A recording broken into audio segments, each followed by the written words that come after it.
महातपस्वी महाश्रमण जय वीतराग अवतारी। जय महातपस्वी महाश्रमण जय वीतराग अवतारी। वीतराग। राजा श्रेणिक को पता चला कि मरने के बाद नरक में जाना पड़ेगा। तो मैं अपनी शैली में बात को बताऊं। वह भगवान महावीर के पास गया, बोला भंते मुझे नरक में जाना पड़ेगा, ऐसी जानकारी मुझे मिली है। तो भगवान यह बढ़िया बात तो नहीं है, मैं तो आपका भक्त हूं, आपकी शरण में हूं। आपकी शरण में आने वाले नरक में जाना पड़ेगा, यह कोई अच्छी बात है क्या? इसमें क्या तो मेरी अच्छी लगेगी, क्या आपकी अच्छी लगेगी कि आपका श्रावक नरक में जाए? कोई भगवान उपाय है क्या नरक से छुटकारा हो जाए?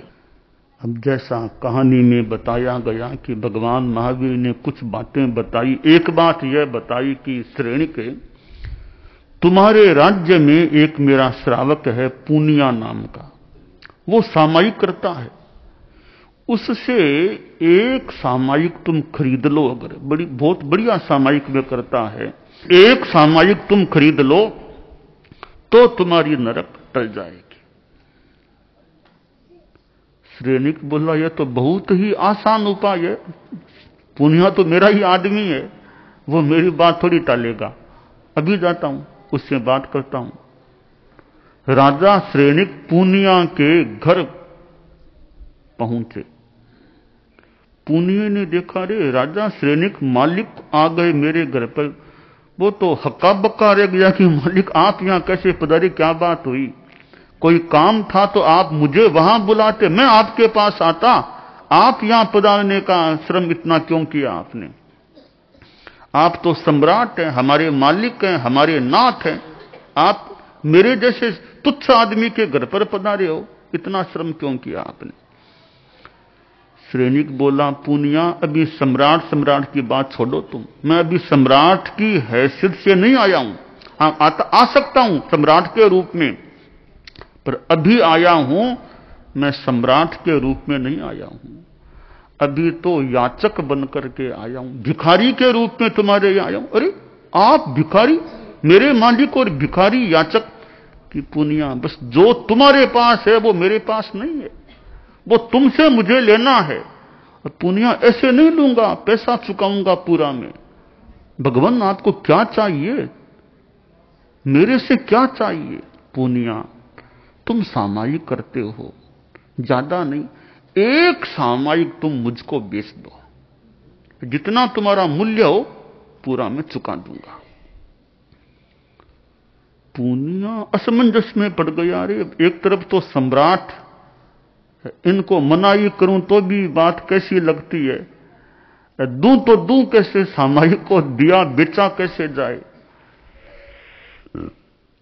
तो पुनिया ने कहा कि मालिक देखिए, मैं श्रावक हूं, तो जितना मूल्य हो किसी वस्तु का उससे ज्यादा तो मैं लेता नहीं है। कम भी आपसे क्यों लूंगा, मालिक आपसे कम भी क्यों लूंगा?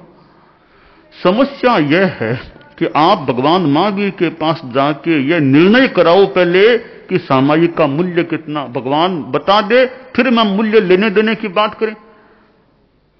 भोले बालक की तरह राजा श्रेणिक वापिस भगवान महावीर के पास गया कि बनते बात हो गई है, पुनिया बिल्कुल तैयार है, सब कर लेगा, बस थोड़ी सी बात अटक गई है कि मूल्य कितना, यह निर्णय आप कर दो, यह आप बता दो, फिर हमारा सौदा तो हो जाएगा। भगवान महावीर ने कहा, पुनिया तुम कैसे मूल्य चुका पाओगे? तुम्हारा पूरा राज्य तुम उसको दे दो तो भी एक सामायिक का मूल्य पूरा नहीं होगा, फिर तुम कैसे चुकाओगे? अब राजा समझ गया कि सामायिक को खरीदा नहीं जा सकता और मेरी नरक को टाला नहीं जा सकता, नरक में तो जाना ही पड़ेगा। आज भी श्रेणिक नरक लोक में है, परंतु उसका भविष्य बड़ा उज्जवल है, बड़ा उजला भविष्य है। नरक से निकल करके कुछ हजार वर्षों के बाद, कुछ हजार वर्षों की देरी है, वापिस वह मनुष्य लोक में आने वाला है।